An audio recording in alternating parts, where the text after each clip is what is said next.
Gulf దేశాలపై వందలాది క్షిపణులు డ్రోన్లతో ఇరాన్ విరుచుకుపడుతోంది. 178 బాలిస్టిక్ క్షిపణులు, 384 డ్రోన్లను కూల్చింది కువైట్.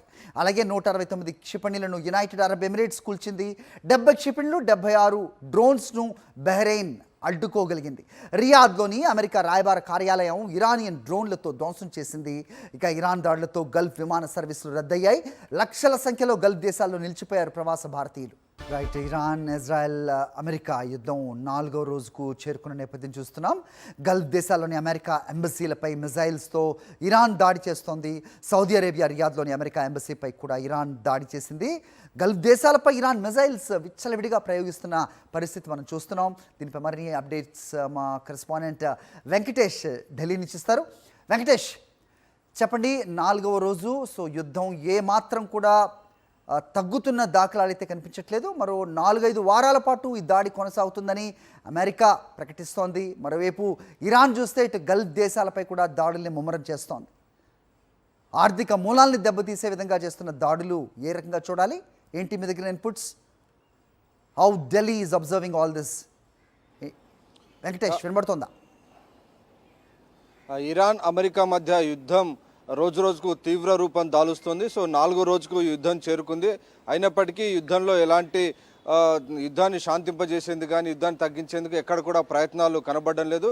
ఇరాన్ ఏకంగా గల్ఫ్ దేశాలు, దాదాపు గల్ఫ్లో ఉన్నటువంటి 12 దేశాలపైన క్షిపణులు, డ్రోన్లతో భారీ ఎత్తున దాడులకు దిగుతుంది. ఈరోజు సౌదీలోని రియాద్లో ఉన్నటువంటి అమెరికా ఎంబసీ పైన దాడి చేసింది. సో ఈ విషయాన్ని అమెరికా చాలా సీరియస్గా పరిగణించింది. దీనికి ప్రతిదాడి ఎదుర్కోవాల్సి ఉంటుందని అమెరికా అధ్యక్షుడు డొనాల్డ్ ట్రంప్ ప్రకటించారు. అవసరమైతే అమెరికా సైనికులు క్షేత్రస్థాయిలోకి కూడా దిగుతారని ట్రంప్ ప్రకటించారు. నిజానికి అమెరికా క్షేత్రస్థాయిలో తమ సైనికులను పంపదని గతంలో ట్రంప్ చేసినటువంటి విధానాలకు భిన్నంగా అవసరమైతే తాము యుద్ధ క్షేత్రంలో కూడా తమ సైనికులు అడుగు పెడతారని చెప్పారు. ఇప్పటివరకు కేవలం అమెరికా ఎయిర్ స్ట్రైక్స్ ద్వారానే దాడులు చేస్తుంది. సో ఆర్మీని కూడా రంగంలోకి దింపుతామని ఆయన హెచ్చరికలు చేస్తున్నటువంటి సందర్భం మనం చూస్తున్నాం. సో మొత్తానికి తమ సుప్రీం లీడర్ ఖమేనీ మృతితో కంప్లీట్గా ఇరాన్ ప్రతిదాడులు మొదలుపెట్టింది. ప్రధానంగా అమెరికా సైనిక స్థావరాలు ఉన్నటువంటి అనేక దేశాలపైన దాడులు చేసింది. దానికి ప్రధానంగా అరబ్ ఎమిరేట్స్, సౌదీ అరేబియానే భారీ ఎత్తున దాడులు కొనసాగుతున్నాయి. సో ఆ దాడులను ఆపే ప్రసక్తి లేదని ఇరాన్ ప్రకటించింది. ఇరాన్కు తోడుగా అనేక ఉగ్రవాద గ్రూపులు కూడా దీనికి సంబంధించి ఇరాన్కు మద్దతు ఇస్తున్నాయి. ఆ మేరకు హౌతీ తీవ్రవాదులు కానీ హిజ్బుల్లాకు సంబంధించినటువంటి టెర్రరిస్ట్ కూడా ఇరాన్కు మద్దతుగా భారీ ఎత్తున ఇతర దేశాలపైన దాడులకు దిగుతున్నారు. దాని కారణంగా హార్ముజ్ జలసంధిని కూడా మూసివేశారు. సో ప్రపంచ చమురు రవాణాలో హార్ముజ్ జలసంధి నుంచి దాదాపు 20% రవాణా జరుగుతుంది. సో కంప్లీట్గా ఈ హార్ముజ్ జలసంధి మూతపడడంతో భారత్ సహా అనేక దేశాలు ఈ చమురు కొరతను ఎదుర్కొనేటువంటి అవకాశం ఉంది. సో ఆ నేపథ్యంలో భారత్ ప్రత్యామ్నాయ ఏర్పాట్లు చేసుకోవాల్సినటువంటి పరిస్థితి కూడా ఏర్పడింది. సో మొత్తానికి దీని ఇంపాక్ట్ ప్రధానంగా భారత్ సహా అనేక దేశాలపైన పడుతోంది. హరి, అయితే ఇరాన్ విదేశాంగ శాఖ అటు ప్యూటిన్తో చర్చలు జరగబోతున్నామని, అలాగే చైనా కూడా దీంట్లో కలగజేసుకోవాలంటూ వాళ్ళు మాట్లాడినట్లుగా ఒక ప్రకటన వస్తుంది. మరోవైపు చైనా తన 055 యుద్ధ నౌకను ఇరాన్ వాటర్స్కి పంపినట్టుగా కూడా కొన్ని ఫొటోస్ని కోరా లాంటి సంస్థలు కూడా విడుదల చేశాయి. ఆథెంటికేషన్ ఏమన్నా ఉందా? సో చర్చలు జరిగే అవకాశం ఏదైనా కనిపిస్తోందా? నిజానికి రష్యా అధ్యక్షుడు పుతిన్ నిన్న స్టేట్మెంట్ చేశారు. అమెరికా పూర్తిగా అంతర్జాతీయ చట్టాలను ఉల్లంఘిస్తోంది. చర్చలు జరుగుతున్నటువంటి సమయంలోనే ఎలాంటి కవ్వింపులకు లేకుండా నేరుగా ఇరాన్ సుప్రీం లీడర్ను చంపడం కరెక్ట్ కాదని అమెరికా వైఖరిని ఇప్పటికే రష్యా అధ్యక్షుడు పుతిన్ తప్పుపట్టారు. అలాగే యునైటెడ్ అరబ్ ఎమిరేట్స్ రాజుతో కూడా ఆయన నిన్న మాట్లాడారు. మహమ్మద్ బిన్ సల్మాన్తో ఆయన మాట్లాడారు. యుఏఈని అమెరికా మిలిటరీకి కేంద్రంగా తయారు చేయడం వల్ల అనవసరంగా అరబ్ ఎమిరేట్స్ దీనికి అమెరికా ఇరాన్ మధ్య జరుగుతున్నటువంటి యుద్ధంలో అరబ్ ఎమిరేట్స్ బలి కావాల్సినటువంటి పరిస్థితి వచ్చింది. నిజానికి మనం చూస్తున్నాం అరబ్ ఎమిరేట్స్లో ఉన్నటువంటి కీలక నగరమైనటువంటి దుబాయ్ కానీ, షార్జా, అబుదాబి లాంటి వాటిపైన భారీ ఎత్తున క్షిపణులతో దాడి చేస్తుంది ఇరాన్. సో అమెరికా ఇరాన్ మధ్య ఉన్నటువంటి శత్రుత్వం కాస్త దానికి యుఏఈ, సౌదీ లాంటి దేశాలు కూడా బలి కావాల్సి వస్తుంది. సో అలాంటి పరిస్థితి ఉత్పన్నం కాకుండా చూసుకోవాలని పరోక్షంగా రష్యా ఇందులో యుఏకి నచ్చజెప్పేటువంటి ప్రయత్నం చేస్తుంది. సో ఎందుకంటే మిలిటరీ స్థావరాల నుంచే అమెరికా ఇరాన్ అటాక్ చేస్తుంది. సో అమెరికా యొక్క స్వార్థానికి ఈ దేశాలను ఉపయోగించుకుంటుందనేటువంటి విషయాన్ని ప్రధానంగా రష్యా ప్రస్తావిస్తుంది. కానీ ఇప్పటివరకు రష్యా కానీ అలాగే చైనా ప్రపంచంలో అమెరికా తర్వాత అంత శక్తివంతమైన దేశాలైనటువంటి రష్యా, చైనా దేశాలు కూడా కేవలం స్టేట్మెంట్స్ మాత్రమే పరిమితమయ్యాయి, కేవలం ప్రకటనలకు మాత్రమే పరిమితమయ్యాయి తప్ప క్షేత్రస్థాయిలో కానీ ఆ దిశగా రెండు దేశ అధినేతలతో మాట్లాడి చర్చలు జరిపి పరిస్థితిని కాస్త అదుపులోకి తీసుకొచ్చేటువంటి ప్రయత్నం ఏది కూడా కనిపించట్లేదు. అమెరికా చేస్తున్నటువంటి ఆధిపత్య ధోరణిని ఎవరు ఎదురు ప్రశ్నించేటువంటి పరిస్థితి అయితే కనబడడం లేదు. అనేక క్లెయిమ్స్ అయితే వస్తున్నాయి, చర్చలు జరిపేందుకు తాము రెడీగా ఉన్నామని వారు తిరస్కరిస్తున్నారని రకరకాల క్లెయిమ్స్ వస్తున్నాయి. కానీ అఫీషియల్గా మాత్రం ఎక్కడి నుంచి కూడా ఒక ప్రకటన రావడం లేదు. అలాగే ఐక్యరాజ్య సమితి కూడా కేవలం ఒక ప్రకటనలకు మాత్రమే పరిమితమైన పరిస్థితి ఉంది. హరి వెంకటేష్, అలాగే ఇరాన్ మిజైల్ శక్తిని ఏమన్నా తక్కువ అంచనా వేయడం జరిగిందా, లేదంటే వాళ్ళ శక్తి సామర్థ్యాలు తెలిసే ఈ మిజైల్ టెక్నాలజీ అవ్వచ్చు, లేకపోతే ఈ న్యూక్లియర్ ప్లాంట్స్ ఏవైతే ఉన్నాయని అనుమానిస్తున్నారో వాటి మీద చేస్తున్న దాడులు ఏ మేరకు సఫలం అవుతున్నాయనేది నెంబర్ 1 క్వశ్చన్. అండ్ నెంబర్ 2 ఏదైతే ఉందో ఇది ఇరాక్లా సుదీర్ఘకాలం సాగే వార్ కాదు, మేము చాలా డిసైసివ్గా ఉన్నాం, అక్కడ దేశాధినేతలు మార్చడమో లేకపోతే ప్రజాస్వామ్యాన్ని నెలకొల్పడమో మా ఉద్దేశం కాదు, డిస్ట్రాయ్ చేయడమే మా లక్ష్యం అంటూ యుఎస్ డిఫెన్స్ సెక్రటరీ మాట్లాడుతున్నారు. At the same time Iran ప్రయోగిస్తున్న ఒక మిజైల్ని అడ్డుకోవడానికి అమెరికా బలగాలు 2-3 మిజైల్స్ ప్రయోగిస్తున్న పరిస్థితి మనం చూస్తున్నాం అంటే కనుక ఎలా చూడాల్సిన అవసరం ఉంది? Is it that easy? Iran వద్ద కూడా చాలా అధునాతనమైనటువంటి ఆయుధ సంపత్తి, భారీ ఎత్తున క్షిపణులు ఉన్నాయి. చాలా సంపన్న దేశం. ఇరాన్ వద్ద భారీ ఎత్తున చమురు నిల్వలు ఉండడంతో చైనా నుంచి ఆయిల్ ఫర్ వెపన్స్ అనేటువంటి డీల్ కింద భారీ ఎత్తున అనేక ఆయుధాలను కొనుగోలు చేసింది. చైనా ఎయిర్ డిఫెన్స్ సిస్టమ్ను కూడా కొనుగోలు చేసింది. కానీ ఎయిర్ డిఫెన్స్ సిస్టమ్ ఫెయిల్ అయింది ఇరాన్ వద్ద. దాని కారణంగానే ఇరాన్ సుప్రీం లీడర్ ఖమేనీ చనిపోయారు. ఒకవేళ చైనా ఇచ్చినటువంటి ఎయిర్ డిఫెన్స్ సిస్టమ్ కనుక పనిచేసి ఉంటే అమెరికా, ఇజ్రాయెల్ ప్రయోగించినటువంటి B-2B బాంబర్స్ వల్ల ఖమేనీ చనిపోయి ఉండేవారు కాదు. కానీ అక్కడ ఎయిర్ డిఫెన్స్ సిస్టమ్ ఫెయిల్ అయింది. సో దాని నేపథ్యంలో తమ వద్ద ఉన్నటువంటి మిసైల్స్, క్షిపణులు ఉపయోగించి ఇరాన్ ఇప్పుడు ప్రతీకారం తీర్చుకుంటుంది. అమెరికాకు సహకరిస్తున్నటువంటి గల్ఫ్ దేశాలు ఏవైతే ఉన్నాయో ఆ గల్ఫ్ దేశాల్లో ఉన్నటువంటి ప్రధానంగా యుఎస్ ఎంబసీలను టార్గెట్ చేసింది, అలాగే ఎయిర్పోర్ట్లను టార్గెట్ చేసింది, తర్వాత చమురు శుద్ధి కేంద్రాలను టార్గెట్ చేసింది. మనం నిన్న చూసాం సౌదీలో ఉన్నటువంటి ఆరామ్కో అనేటువంటి అతిపెద్ద చమురు రిఫైనరీని టార్గెట్ చేసి దాన్ని ధ్వంసం చేసినటువంటి పరిస్థితి చూసాం. సో డెఫినెట్గా ఇరాన్ భారీ ఎత్తున రిటాలియేషన్ చేస్తుంది.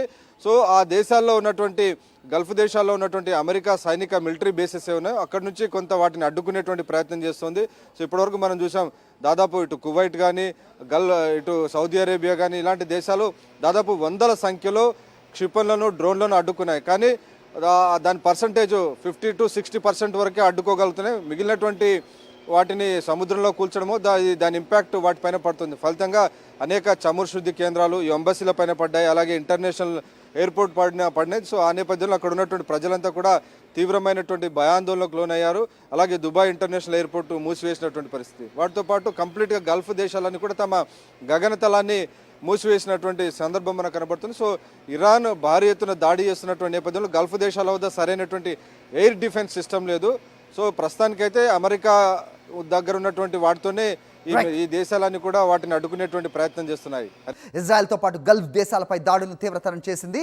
Israel, Bahrain, Dubai, Doha, Abu Dhabi, ఖతార్లోని పలు ప్రాంతాలపై దాడులు చేస్తూనే ఉంది. ఇజ్రాయెల్ ప్రధాని నెతన్యాహు లక్ష్యంగా ఆయన కార్యాలయంతో పాటుగా ఆ దేశ air force commander headquarters పై కూడా క్షిపణుల వర్షం కురిపించింది.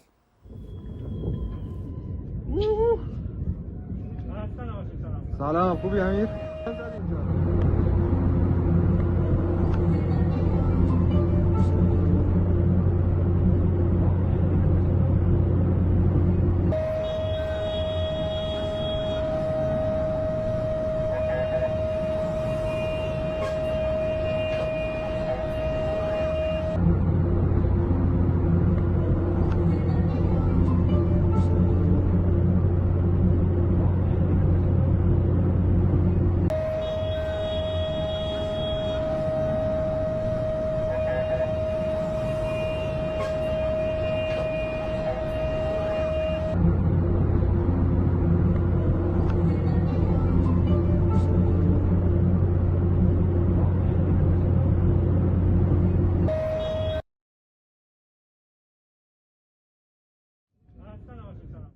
ఇరాన్కు మద్దతుగా మిలిటెంట్ గ్రూపులు రంగంలోకి దిగడంతో ఉద్రిక్తతలు మరింత పెరిగాయి.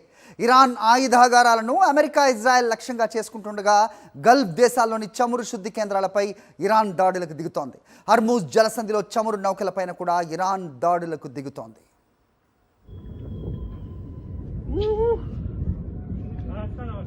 سلام خوبی امیر؟ من زد اینجا رو.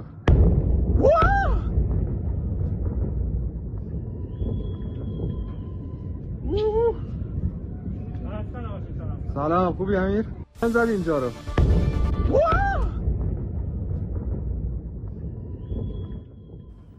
ఇక ఇరాన్ ఆ దేశానికి మద్దతిస్తున్న మిలిటెంట్ గ్రూపులు ఇజ్రాయెల్ అరబ్ దేశాలపై దాడులు చేస్తున్నాయి.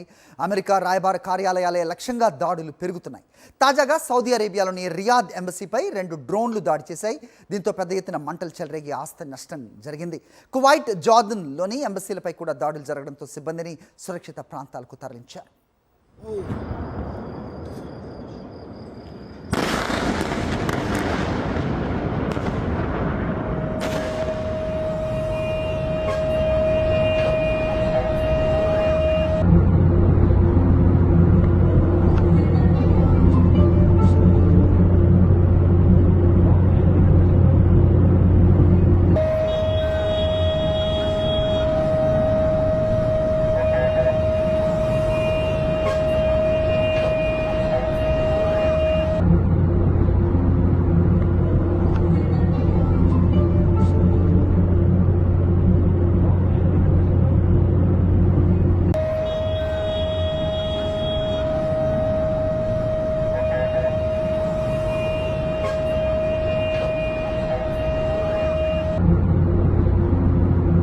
اینجا رو.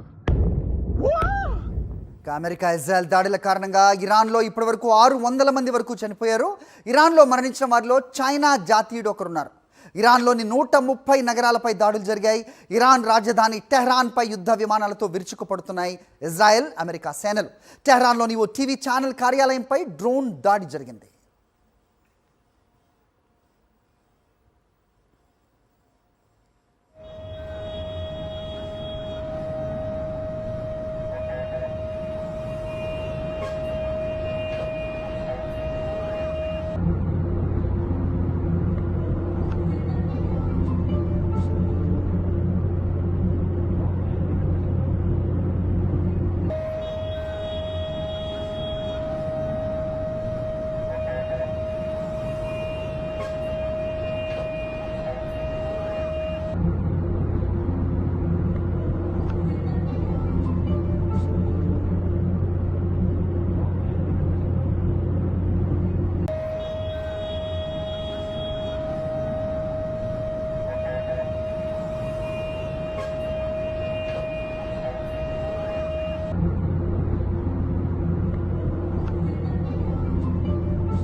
ఇజ్రాయెల్పై తీవ్రమైన దాడులు చేస్తోంది ఇరాన్ ప్రయోగిస్తున్న మిజైల్స్ను ఇజ్రాయెల్ ఐరన్ డోమ్ కూడా అడ్డుకోలేకపోతోంది.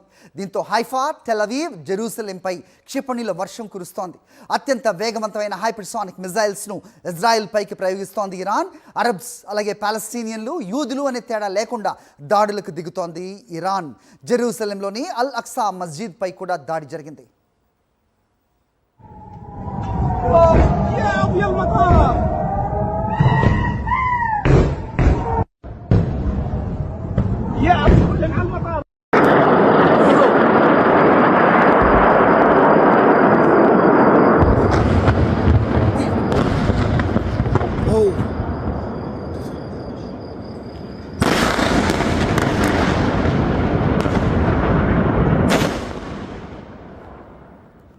ఇజ్రాయెల్ ఆధీనంలో ఉన్న పాలస్తీన్ భూభాగాలపై కూడా ఇరాన్ దాడులను తీవ్రతరం చేసింది.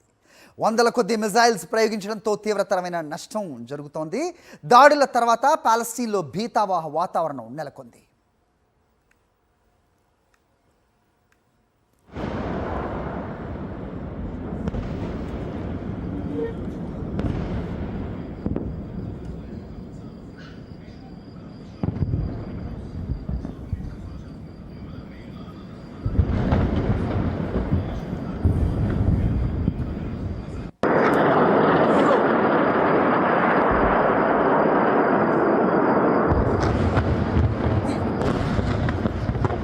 ఇరాన్ సుప్రీం లీడర్ ఖమేనీ మృతి నేపథ్యంలో ప్రపంచవ్యాప్తంగా పలు దేశాల్లో నిరసనలు కొనసాగుతున్నాయి. అమెరికా, ఇజ్రాయెల్కు వ్యతిరేకంగా నినాదాలు చేస్తూ పెద్ద ఎత్తున ఆందోళనలు జరుగుతున్నాయి. బహ్రెయిన్లో ఇరాన్ మద్దతుదారులు విధ్వంసం సృష్టించారు. అమెరికాకు వ్యతిరేకంగా ఆందోళనలు చేస్తున్నారు. భద్రతా దళాలపై దాడులు చేశారు. దీంతో పోలీసులు కాల్పులు జరిపారు. ఇటు ఇరాన్లో సెల్ ఫోన్ లైట్లతో పెద్ద ఎత్తున నిరసన వ్యక్తం చేశారు. తమ దేశాన్ని ఎవరూ ఆక్రమించుకోలేరంటూ నినాదాలు చేశారు.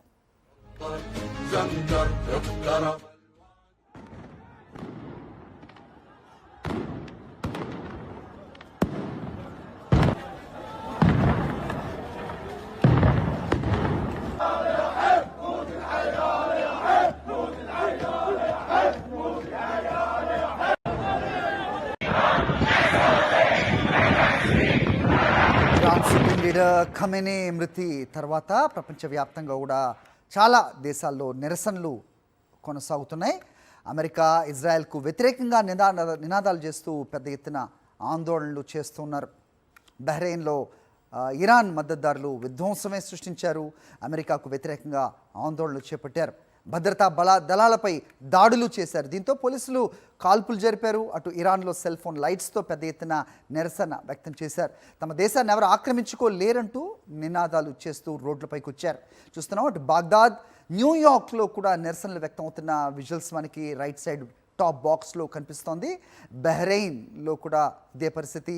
ఇటు ఇరాన్లో సెల్ ఫోన్ లైట్లతో తమ దేశాన్ని ఎవరు ఆక్రమించుకోలేరంటూ రోడ్లపైకి వచ్చి నిరసన వ్యక్తం చేస్తున్న దృశ్యాలు కనిపించాయి. మనకు తెలిసిందే, నిన్న మొన్న మన భారతదేశంలోని శ్రీనగర్, కాశ్మీర్ శ్రీనగర్లో కూడా పలువురు ఖమేనీ చిత్రపటాలతో రోడ్లపైకి వచ్చి నిరసన వ్యక్తం చేస్తూ ఉండడం చూసాం. అల్లాహో అక్బర్ అంటూ కూడా వాళ్ళందరూ బయటకు వచ్చి నిరసన వ్యక్తం చేశారు. సో ఈ నిరసన వ్యక్తం చేస్తున్న దేశాల సంఖ్య రోజు రోజుకు పెరుగుతున్న పరిస్థితి అయితే మనకు కనిపిస్తోంది. మన బాక్స్తో కనిపిస్తోంది బాగ్దాద్, ఇటు అమెరికా న్యూయార్క్, ఇటు బహ్రెయిన్, ఇరాన్లో ఈ నిరసనలు మిన్నంటున్నాయి. పశ్చిమాసియాలో కొనసాగుతున్న యుద్ధం సుదీర్ఘకాలం సాగుతుందా, లేక త్వరలోనే దానికి ఫుల్ స్టాప్ పడుతుందా అనే సందిగ్ధం నెలకొంది. దాడులపై అమెరికా అధ్యక్షుడు డొనాల్డ్ ట్రంప్, ఆ దేశ రక్షణ మంత్రి, ఇజ్రాయెల్ ప్రధాని నెతన్యాహు చేస్తున్న ప్రకటనలు ప్రపంచ దేశాలను అయోమయంలో పడేస్తున్నాయి. 4-5 వారాల పాటు ఈ యుద్ధం జరుగుతుంది అంటూ ట్రంప్ ప్రకటిస్తే, ఇరాక్లా కాకుండా త్వరలోనే ముగిస్తామంటూ అమెరికా రక్షణ శాఖతో పాటు నెతన్యాహు ప్రకటించారు. మరోవైపు ఇజ్రాయెల్ స్టార్ట్ చేసిన యుద్ధాన్ని తాము ముగిస్తామని ఇరాన్ ప్రకటించడం చర్చనీయాంశంగా మారింది. ఇరాన్పై త్వరలోనే మరింత భీకర దాడులు చేస్తామని హెచ్చరించారు అమెరికన్ ప్రెసిడెంట్ డొనాల్డ్ ట్రంప్. ఇప్పటి వరకు తాము పెద్దగా దాడులు చేయలేదని తెలిపారు. ఇరాన్కు చెందిన 11 వార్షిప్స్ను ఇప్పటికే ధ్వంసం చేశామని చెప్పారు. అనుకున్న దానికంటే ముందే లక్ష్యాలు సాధిస్తామని ఆశాభావం వ్యక్తం చేశారు. వచ్చే 24 గంటల్లో భారీ దాడికి సిద్ధమవుతున్నట్లు ప్రకటించారు. యుద్ధం మరో 4 నుంచి 5 వారాలు కొనసాగవచ్చని తెలిపారు డొనాల్డ్ ట్రంప్. ఇరాక్ యుద్ధంలా ఇది ఏళ్ల తరబడి సాగదని ప్రకటించారు ఇజ్రాయెల్ ప్రధాని నెతన్యాహుతో పాటుగా అమెరికా రక్షణ శాఖ మంత్రి పీట్ హెగ్జెత్. ట్రంప్ నాయకత్వంలో దీన్ని త్వరలో ముగిస్తామన్నారు. ఇరాన్ క్షిపణి వ్యవస్థలను, నౌకాదళాన్ని పూర్తిగా ధ్వంసం చేస్తామని చెప్పారు. ఇరాన్ వద్ద అణ్వాయుధాలు లేకుండా చేయటమే ఈ ఆపరేషన్ ప్రధాన ఉద్దేశమని తేల్చి చెప్పారు. పైకి చాలా కాన్ఫిడెంట్గా కనిపిస్తున్న పెంటగాన్లోని అధికార వర్గాలు కింద ఆందోళనకి గురవుతున్నట్టుగా వివిధ సోర్సెస్ నుంచి అందుతున్న న్యూస్గా చూస్తున్నాం. ఇరాన్ ప్రయోగిస్తున్న క్షిపణిలు ఏవైతే ఉన్నాయో వాటిని US air defence system, Israel air defence system, iron dome కూడా అడ్డుకోలేకపోతుంది. ఒక మిజైల్ని నేలమట్టం చేయాలంటే 2 నుంచి 3 కౌంటర్ మిజైల్స్ ప్రయోగించాల్సి వస్తోంది అంటూ ఆందోళన వ్యక్తం చేస్తోంది. అయితే ఇదే రకంగా ఇది కంటిన్యూ అయితే స్టాక్ పైల్ ఏదైతే ఉంటుందో ఇది స్ట్రెయిన్ అవ్వక తప్పదు అనే ఆందోళన కూడా ఖచ్చితంగా యుఎస్ ఫోర్సెస్లో కనిపిస్తున్నట్టుగా తెలుస్తోంది. మరోవైపు ఇరాన్ కూడా ఇదే స్పష్టం చేసింది. శత్రు దేశాల ఆయుధ సంపత్తి ఏదైతే ఉందో దాన్ని దెబ్బ కొట్టడమే, ఆ రకంగా మేము మిజైల్స్ ప్రయోగిస్తూనే ఉంటామంటూ కూడా ఇరాన్ ప్రకటించడం, దానికి ఎంత కాస్ట్ అయినా మేము మూల్యం చెల్లించడానికి మేము సిద్ధంగా ఉన్నామంటూ వాళ్ళు చేసిన ప్రకటన ఒకంత ఆందోళనకరంగా కనిపిస్తోంది. దానికి రిజల్ట్గానే నిన్న జరిగిన ఆరామ్కో ఆయిల్ రిఫైనరీపై దాడి అవ్వచ్చు, అలాగే ఇజ్రాయెల్ అణు రియాక్టర్ పైన జరిగిన దాడి అవ్వచ్చు. ఇలాగే చూడాలి. ఖచ్చితంగా ఎయిర్ డిఫెన్స్ సిస్టమ్ని కూడా దాటుకొని ఇరాన్ మిజైల్స్ తమ లక్ష్యాలను ఛేదిస్తూ ఉండడం అనేది నిజంగా ఒకంత ఆందోళనకరమే. యుఎస్ ఎయిర్ డిఫెన్స్ సిస్టమ్ కానీ లేకపోతే డిఫెన్స్ సెక్రటరీ మాట్లాడినట్టుగా ఇది ఇరాక్లా సుదీర్ఘకాలం సాగే యుద్ధం కాదంటూనే ఒకవైపు ఆందోళన వ్యక్తం చేస్తుంటే, ఇరాన్ ఇది సుదీర్ఘకాలం కాకపోవచ్చు, కానీ మేము అనుకున్నది సాధిస్తాం. ఇరాన్ యుద్ధనీతి ఎప్పుడూ మాతో పాటుగా, ఒకవేళ మేము మునగవలసి వస్తే మాతో పాటుగా చాలామందిని తీసుకెళ్తాం అనే విధంగా వాళ్ళ ఫిలాసఫీ ఉంటుంది. అదే రకంగా వాళ్ళు ప్రస్తుతం ఇప్పుడు మిగతా అరబ్ కంట్రీస్ పైన కూడా దాడి చేస్తుండడాన్ని చూస్తే అది అవగతం అవుతుంది. అటు సౌదీ అరేబియా అవ్వచ్చు, ఇటు ఖతార్ దోహా, అలాగే కువైట్లోని యుఎస్ కార్యాలయాలతో పాటుగా అక్కడున్న ఆయిల్ సంపత్తి ఏదైతే ఉంటుందో, ఆయిల్ రిఫైనరీస్ కానీ, ఆయిల్ కంపెనీస్ కానీ, అలాగే దుబాయ్లోని పెద్ద పెద్ద హోటల్స్ని కానీ, వీటన్నిటిని కూడా లక్ష్యంగా చేసుకుని ఇరాన్ మొత్తం మిడిల్ ఈస్ట్లో ఉన్న ఈ యుఎస్కి సహకారం అందిస్తున్న దేశాల సంపత్తి, అంటే వాళ్ళ సంపన్న దేశాలుగా ఏదైతే కొనియాడబడతాయో వాటి మీద దెబ్బకొట్టి ఆర్థిక మూలాలను నాశనం చేయాలన్నట్టుగా ఇరాన్ దాడులు చేస్తూ ఉండడం ప్రస్తుతం కింద ఆందోళనకు గురి చేస్తున్న సిచ్యువేషన్. అమెరికా ఇజ్రాయెల్ దాడులపై అదే రీతిలో స్పందిస్తోంది ఇరాన్. మీరు ప్రారంభించిన యుద్ధాన్ని తాము ముగిస్తాం అంటూ ప్రకటించింది. అంతేకాదు, ఊహించని రీతిలో యుద్ధానికి ముగింపు ఉంటుందని పేర్కొంది. అన్నట్లుగానే పశ్చిమ ఆసియా దేశాలతో పాటుగా అమెరికన్ ఎంబసీలపై తీవ్రమైన దాడులు చేస్తోంది ఇరాన్.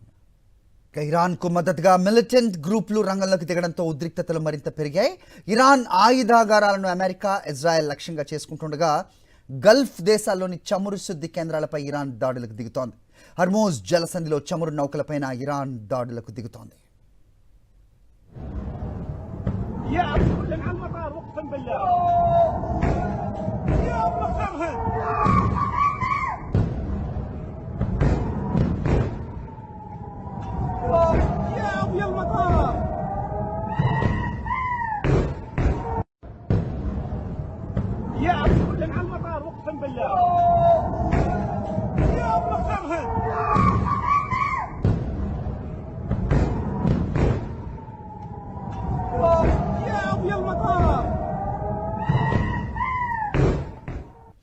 రైట్, ఇరాన్ ఆ దేశానికి మద్దతిస్తున్న మిలిటెంట్ గ్రూపులు ఇజ్రాయెల్, అరబ్ దేశాలపై దాడులు చేస్తున్నాయి. అమెరికా రాయబార కార్యాలయాలే లక్ష్యంగా ఈ దాడులు పెరుగుతున్నాయి. తాజాగా సౌదీ అరేబియాలో రియాద్ ఎంబసీపై 2 డ్రోన్లు దాడి చేశాయి. దీంతో పెద్ద ఎత్తున మంటలు చెలరేగి ఆస్తి నష్టం జరిగింది. కువైట్, జార్దన్లోని ఎంబసీలపై కూడా దాడులు జరగడంతో సిబ్బందిని సురక్షిత ప్రాంతాలకు తరలించారు.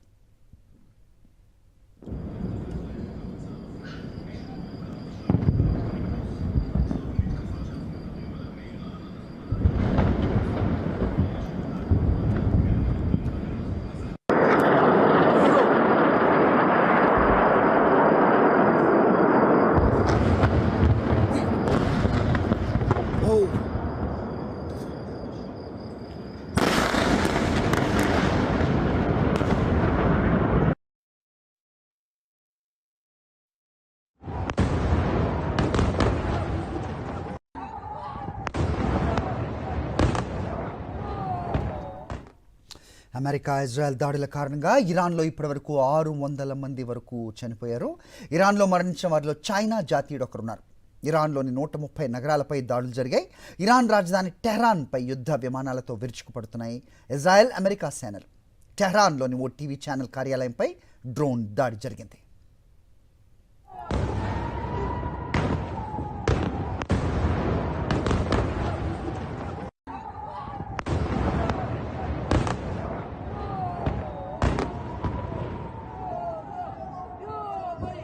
Bye.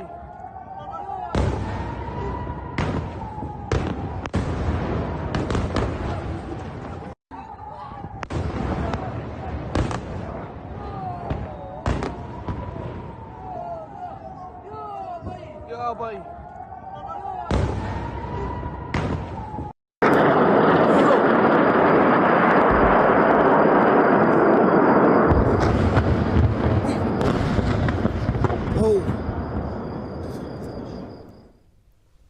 ఇక ఇజ్రాయెల్పై తీవ్రమైన దాడులు చేస్తోంది ఇరాన్ ప్రయోగిస్తున్న మిజైల్స్ను ఇజ్రాయెల్ ఐరన్ డోమ్ కూడా అడ్డుకోలేకపోతోంది. దీంతో హైఫా, టెల్-అవీవ్, జెరూసలేం పై క్షిపణుల వర్షం కురుస్తోంది. అత్యంత వేగవంతమైన హైపర్సానిక్ మిజైల్స్ను ఇజ్రాయెల్ పైకి ప్రయోగిస్తోంది ఇరాన్. అరబ్లు, పాలస్తీనియన్లు, యూదులు అనే తేడా లేకుండా దాడులకు దిగుతోంది ఇరాన్. జెరూసలేంలోని అల్ అక్సా మసీద్ పై కూడా దాడి జరిగింది.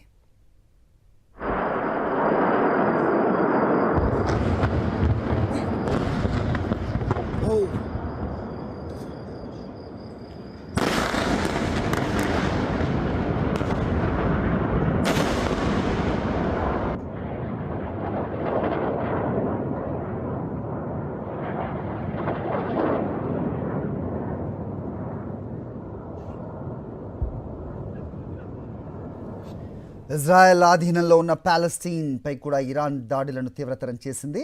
వందల కొద్ది మిజైల్స్ ప్రయోగించడంతో తీవ్రమైన నష్టం జరుగుతోంది. దాడుల తర్వాత పాలస్తీనాలో భీతావహ వాతావరణం నెలకొంది.